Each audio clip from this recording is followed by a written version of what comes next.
Sauce TV ప్రేక్షకులకు శుభాశీస్సులు. నేడు ఒక అద్భుతమైనటువంటి విషయాన్ని మీకు తెలియచేస్తున్నాను. వెంకటాచలపతి యొక్క శ్రీ వెంకటేశ్వరుని యొక్క నివాసమైనటువంటి పర్వతం వెంకటాద్రి అని, వృషభాద్రి అని, నారాయణాద్రి అని, గరుడాద్రి అని ఇలాంటి నామాలు ఉన్నాయి. మనకు తిరుపతికి వెళితే మన దృష్టి అంతా దర్శనం మీద, అలాగే శిరోముండనం, ముందు శిరోముండనం, ఆపాటి దర్శనం, లడ్డు తెచ్చుకోవటం, వీటి మీద దృష్టి తప్ప ఒక అద్భుతమైనటువంటి క్షేత్రానికి మనం వచ్చి ఉన్నాము. ఈ క్షేత్రమంతయు కూడా శ్రీ వెంకటేశ్వరుని యొక్క శక్తి దశ దిశలా వ్యాప్తి చెంది ఉన్నది అన్నారు. ఇప్పుడు వెంకటాచలం అన్నారు, ఇక్కడ వెంకటాద్రి అని అంటున్నాం. ఇప్పుడు ఒక గ్రామంలో ఉన్నారనుకోండి, ఇప్పుడు ప్రస్తుతం మేము నెల్లూరులో ఉన్నామనుకోండి, మమ్మల్ని ఏమంటారు? నెల్లూరీలు అంటారు. అంటే ఏ ప్రాంతంలో ఉన్నారో ఆ ప్రాంతాన్ని మాకు చెప్తుంటారు. ఇక్కడ మేరు పర్వతము యొక్క కుమారుడు అయినటువంటి వాడు వెంకటుడు. మీకు శ్రీ వెంకటేశ్వరుడు మాహత్యం దూర్వాసుడు చెప్పినటువంటి దాంట్లో వెంకటేశ్వరు యొక్క మాహత్యము ఎంతో అద్భుతంగా ఉన్నది. అందులో నుంచి నేను ఇప్పుడు మీకు తెలియజేస్తున్న ఒక అద్భుతమైనటువంటి విషయం. కనుక వెంకటుడు అనేటటువంటి వారు ఆ కొండ మీద ఉంటున్నాడు కాబట్టి ఆయన ఏమన్నాడు? వెంకటేశ్వరుడు అని అన్నారు. అర్థమవుతుందా? అలాంటి వెంకటేశ్వరుని యొక్క దర్శనానికి వెళ్ళినటువంటి ప్రతి ఒక్క వ్యక్తి కూడా మొట్టమొదటగా నువ్వు కాలు పెడుతున్నామే, అది సామాన్యమైనటువంటి పర్వతం కాదు సుమా. అది మేరు పర్వతం నుండి వాయుదేవుడు తీసుకొచ్చినాడు ఇక్కడికి. దాని చరిత్ర అంతా చెప్తే మనకు సమయం లేదు, ఎందుకంటే అంత పెద్ద వీడియో అవుతుంది, మీరు చూడరు. సంక్షిప్తంగా నేను చెప్తున్నాను. ఎవడు ఈ యొక్క వెంకటాచల పర్వతాన్ని కీర్తిస్తాడో వాడి యొక్క పుణ్యము అనంతంగా ఉంటుంది.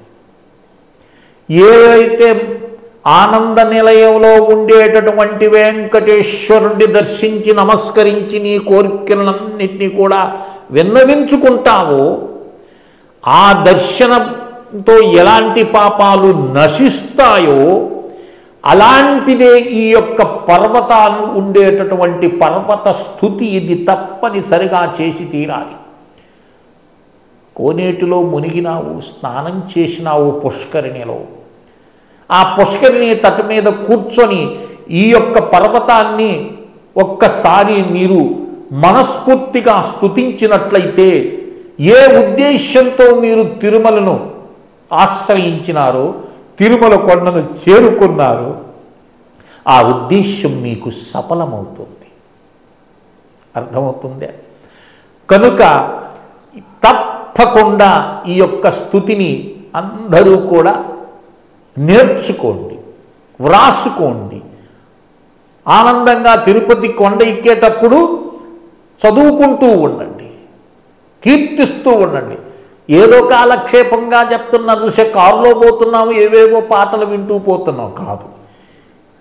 ఇది మీరు రికార్డింగ్ చేసుకొని ఆ పర్వతాలని ఎక్కుతున్నప్పుడు స్మరిస్తూ ఎక్కినారంటే మీ జన్మ ధన్యమవుతుంది. ఒక్కసారి నేను ఆ యొక్క పర్వత స్తోత్రాన్ని మీకు అందిస్తాను. వ్రాసుకునేవారు వ్రాసుకోండి, వ్రాసుకోలేనటువంటి వారు స్క్రీన్ మీద కనిపించేటటువంటి నా నంబర్కి ఫోన్ చేస్తే మీకు నేను అందిస్తాను. అంజనాద్రిర్వృషభాద్రిశ్చాం శేషాద్రి గరుడాచలఘం తీర్థాద్రి శ్రీనివాసాద్రిశ్చాం తామణిగిరిస్తదం వృషభాద్రిర్వరాగాద్రి జ్ఞానాద్రి కనకాచలగం ఆనందాద్రిశ్చ నీలాద్రి సుమేరు శిఖరాచలగం వైకుంఠాద్రి పుష్కరాద్రిరితి నామాని విశంతి బ్రహ్మణ క్షత్రియో వైశ్యాం శూద్రాశ్చేతరజాతయగం తన్నామాని పటేయూర్వే ముశ్చంతే అఘబంధనాతు. బ్రాహ్మణ క్షత్రియ వైశ్య శూద్ర ఇత్యాది వారందరూ కూడా తరిస్తారని, వారి పాపములన్నీ కూడా ప్రక్షాళన అవుతాయని ఈ యొక్క సర్వ దుఃఖాలను హరించేటటువంటి శ్రీ వెంకటాచల పర్వత స్తుతి ఇది.